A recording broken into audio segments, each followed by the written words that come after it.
Hello, it is 6 p.m. in Tokyo, 5 a.m. in Washington. I'm Monita Rajpal.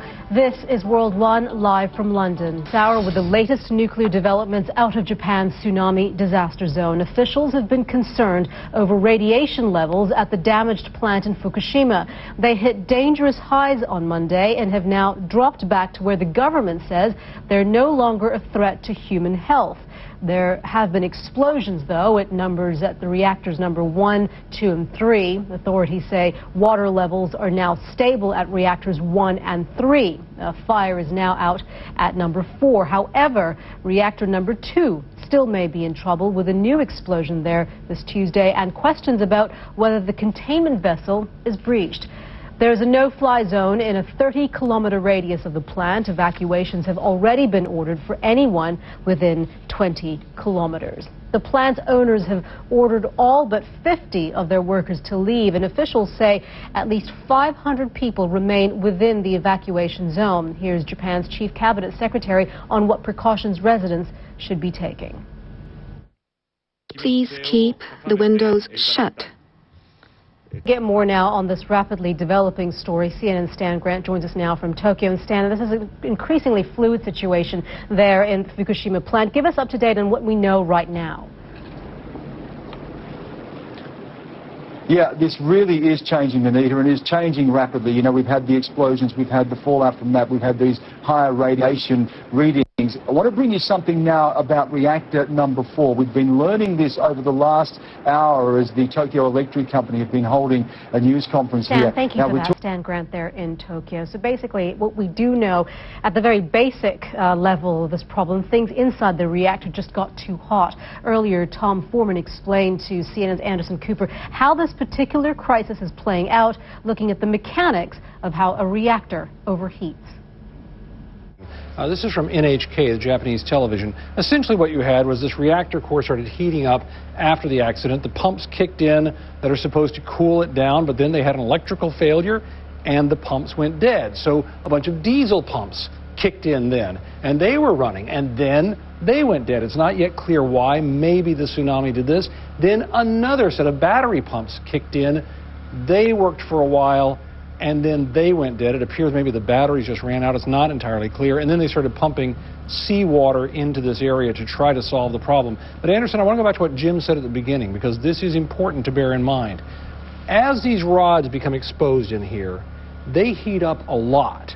This uranium rod in here can go up to about 2,200 degrees in terms of the heat it can produce, but it melts at about 2,100 degrees. So the truth is, if you can't keep enough water in there to keep it cooled down, it will start melting on itself. And what Jim was talking about was the different chambers here. This is the reactor part itself. The concern earlier this evening, all the worry was that not only did they have a problem here, but this, the outer container, which is the last line of defense, when they had that explosion this morning, they had a drop in pressure inside here, which would suggest that there was some kind of venting going on, and they had a rise outside here in the radiation readings they were getting that Sanjay was talking about. The rise outside here to a level that's about as much as you can stand in an entire year occurred right outside here. Now, it does not seem clear what happened or if there was actually a breach in here or not, but that's what we're talking about.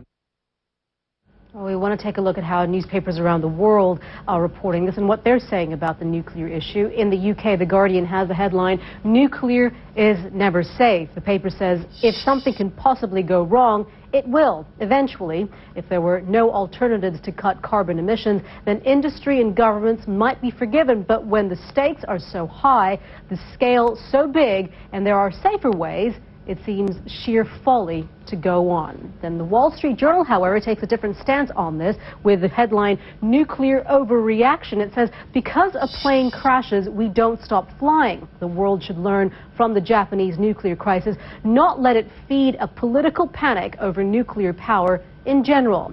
And finally, The Australian, the newspaper here, with the headline, "Sense of Perspective Vital in Ongoing Japan Disaster." It goes on to say, "We place great hope in those making Fukushima safe because a radioactive spill would exact a terrible additional toll. But let's not forget that even without that, thousands of people are unaccounted for. Oil refineries and buildings are burning, and hundreds of thousands of people need food, water, shelter, and power."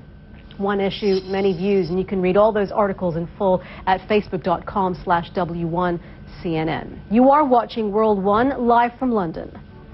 Social media has been an important tool for those within the quake and or tsunami zone within Japan, but also for those living outside. Let's take a look at some of the topics now in social media and in focus today. At number 3, the search to Fukushima is getting a lot of hits. That's in reference to the damaged nuclear plant in Japan.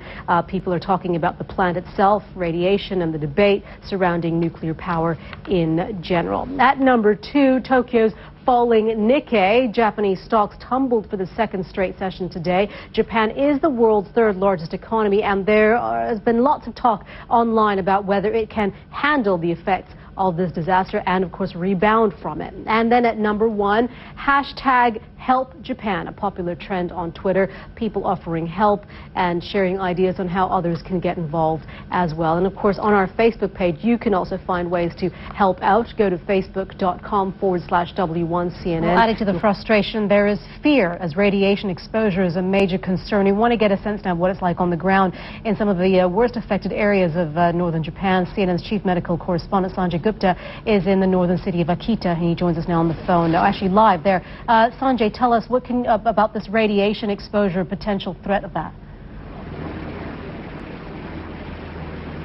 Well, you know, the concern has been just how much radiation has been leaking from these plants, and they've been doing some numbers. We're getting some of the numbers back from earlier today, specifically talking about the amount of radiation that was found inside the plant, inside the gates of the plant. Well, Errol, 5 days after the quake and tsunami struck northeastern Japan, more images and video are emerging from the moment the disaster hit. Some residents managed to find higher ground as the tsunami moved in and captured the terrifying moment on tape.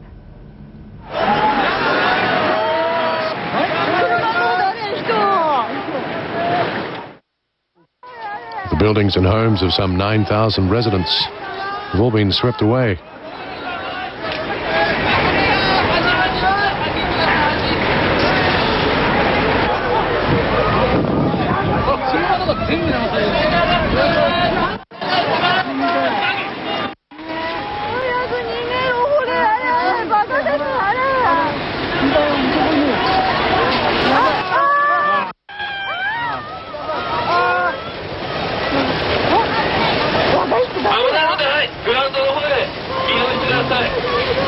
Absolutely incredible. It just doesn't look real. You are watching World One live from London and Abu Dhabi. I'm Monita Rajpal.